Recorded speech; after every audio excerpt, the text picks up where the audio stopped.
Doctor ortho, अब दर्द भी घुटने टेकेगा। नमस्कार, मैं रवि सिंह। स्वागत है आपका चैनल पर न्यूज हरियाणा, पंजाब और हिमाचल में।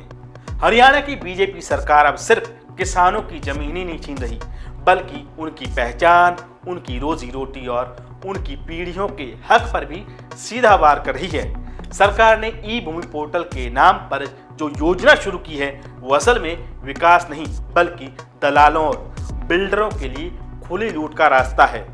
इस पूरे खेल के पीछे सीधा संरक्षण मुख्यमंत्री नायब सिंह सैनी और बीजेपी के बड़े नेताओं का है।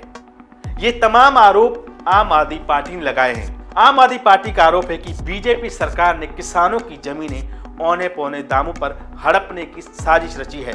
किसानों से जमीन सर्किल रेट से भी कम दामों पर खरीदी जा रही है, जबकि बाजार रेट 3 से 4 गुना ज्यादा है। 10 एकड़ से कम जमीन वाले 90% किसान इस नीति से बाहर कर दिए गए हैं, यानी छोटे किसान सीधे दलालों और बिल्डरों के हवाले कर दिए गए हैं। मुआवजे का ढांचा पारदर्शी नहीं है, किसान को उसका असली हक नहीं मिल रहा, यानी सरकार विकास का नाम लेकर असल में किसानों से जमीन छीन रही है और फायदा बिल्डर लोभी को दे रही है। आम आदमी पार्टी का आरोप है कि जिन इलाकों में ये ई भूमि नीति लाई जा रही है, वहां पहले से ही कई मंत्रियों और नेताओं ने सैकड़ों एकड़ जमीन खरीद रखी है। क्या ये सिर्फ संयोग है या फिर नीति लागू होने की जानकारी पहले से उन्हीं नेताओं को थी? जब किसान अपनी जमीन मजबूरी में बेचने पर मजबूर होगा, तो सबसे पहले फायदा उन्हीं नेताओं को होगा जिन्होंने पहले ही जमीन खरीद कर कब्जा जमा लिया है। यानी ये सिर्फ एक नीति नहीं, बल्कि किसानों के खून पसीने की कमाई पर राजनीति और कारोबार करने का मॉडल है। आम आदमी पार्टी का आरोप है कि मुख्यमंत्री नायब सैनी हरियाणा को एक कॉरपोरेट प्रोजेक्ट में बदलने की जल्दबाजी में हैं। उन्हें न गांव बचाने की चिंता है, न किसानों की आवाज सुनने की फुर्सत।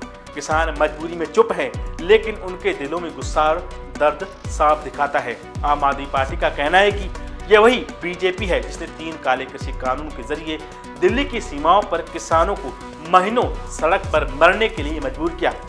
आज वही सरकार हरियाणा की मिट्टी और किसानों की आत्मा को भी छीनने का काम कर रही है। आम आदमी पार्टी का कहना है कि बीजेपी सरकार की इस खुली लूट पर मंत्री अनिल विज भी चुप बैठे हैं, जो विज पहले उपजाऊ जमीन पर इंडस्ट्रियल प्रोजेक्ट का विरोध करते थे, आज वहीं आंखें मूंद कर तमाशा देख रहे हैं। कांग्रेस की हालत और भी शर्मनाक है।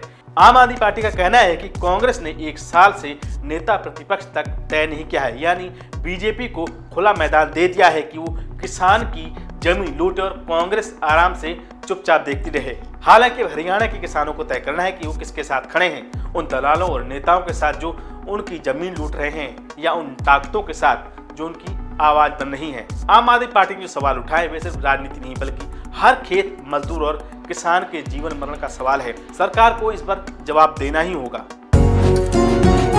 डॉक्टर ऑर्थो, अब दर्द भी घुटने टेकेगा।